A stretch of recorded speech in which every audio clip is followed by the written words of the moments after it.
Bem, existe um elemento trágico em Édipo Rei, também bastante importante, né? Que ficou conhecido sobretudo por conta da psicanálise de Freud.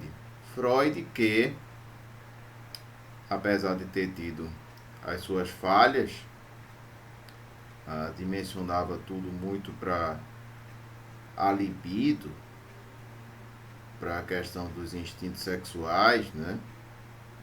Não reconhecia, por exemplo, como Viktor Frankl, que existe também um inconsciente espiritual, uma presença oculta de Deus no inconsciente, né? E não tinha uma visão da psicanálise que levasse em consideração o sagrado, diferentemente de Jung. Jung é que vai, de fato, acrescentar à psicologia a dimensão sagrada, mas Freud teve a sua importância ao descobrir o inconsciente e ao interpretar os sonhos de uma maneira correta, certo? O elemento trágico ao qual eu me refiro é a catarse, que quer dizer purificação ou purgação. O espectador percebe certos erros que cometeu através da identificação com as personagens, sobretudo com o protagonista da tragédia. Segundo Aristóteles, a catarse vai gerar, ao mesmo tempo, compaixão e temor. Ou seja, o espectador vai se identificar com o sofrimento do herói e ao mesmo tempo vai ficar temeroso de cometer os mesmos erros do herói. É muito interessante, né? Porque às vezes, por exemplo, Fernando Pessoa, nas páginas ensaísticas dele, ele vai analisar um conto de Poe. E no conto de Poe, ele vai observar algo bem interessante. Digamos, uma história, um conto, uma história curta, uma narrativa curta a respeito de um assassino. À primeira vista, aquilo não é nada edificante. Porém, o leitor, digamos, ele pode canalizar um possível sadismo ou um defeito, ou um sadismo ou um desejo de vingança muito grande que ele possui. Ele pode, através do mecanismo da catarse, sublimar esses impulsos destrutivos e realizar aquilo dali através da arte, através da ficção, né? Ou seja, à primeira vista, uma história a respeito de um assassino seria uma história completamente, digamos assim, pouco edificante ou até prejudicial, mas se nós olharmos de uma maneira mais detalhada, essa história pode ser bem-vinda, né? porque pode haver esse fenômeno da catarse e o leitor, a partir daí, vai fazer com que esses impulsos agressivos e destrutivos que ele possui sejam canalizados para a personagem de ficção. O Patrice Pavis, no dicionário de teatro, ele dá uma definição abrangente a respeito da catarse, do grego catarsis, purgação. Aristóteles, na Poética, Aristóteles descreve a catarse na Poética como purgação das paixões, essencialmente terror e piedade, no próprio momento de sua produção no espectador, que se identifica com o herói trágico.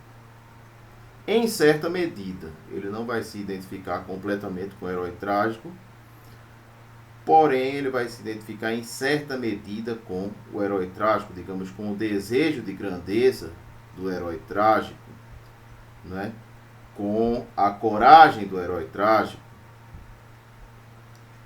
ou até com o dilema existencial que sempre vai existir dentro do herói trágico.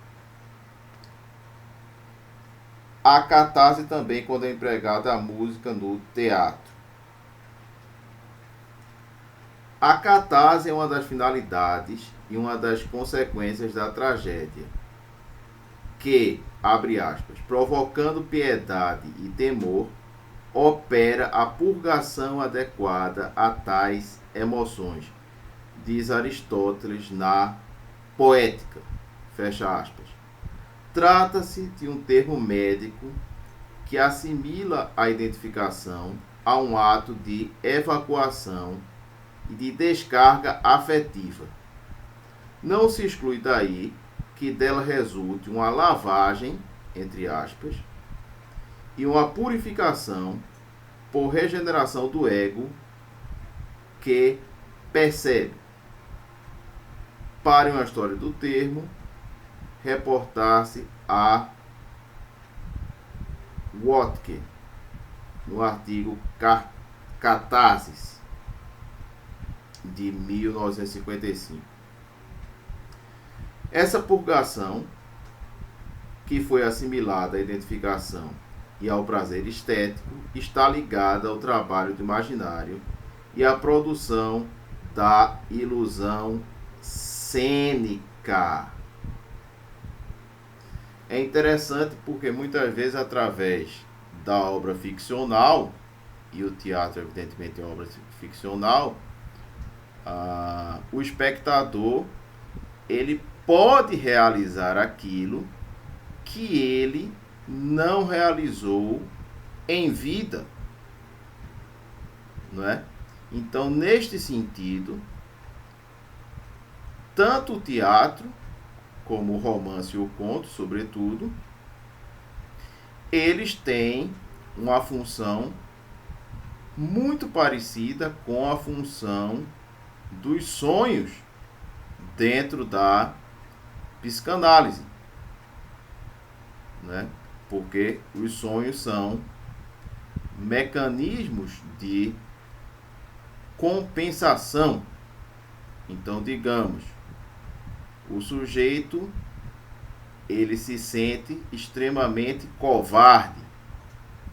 Ele se acha covarde, porém ele não quer admitir aquela tibieza, aquela covardia a si mesmo. Então existe uma tendência de que ele sonhe, tá certo? Com personagens extremamente corajosas, porque aquilo, de certa maneira, vai fazer com que ele se sinta mais corajoso, uma vez que o sonho faz parte do psiquismo dele. Então seria um mecanismo de compensação, tá certo? A psicanálise interpreta como prazer que a pessoa colhe em suas próprias emoções ante o espetáculo das emoções do outro. E prazer de ela sentir uma parte de seu antigo ego recalcado que assume o aspecto tranquilizante do ego do outro. Então, é a partir das obras ficcionais, muitas vezes, que o ser humano vai parcialmente se realizar. E além disso, ele vai também descobrir possíveis enredos, possíveis caminhos que talvez seja interessante que ele trilhe dentro da sua própria vida, tá certo? Então, eu creio que já é suficiente o que eu falei a respeito de Édipo Rei, essa grande peça de teatro que Aristóteles considerava a melhor peça de teatro que ele havia lido.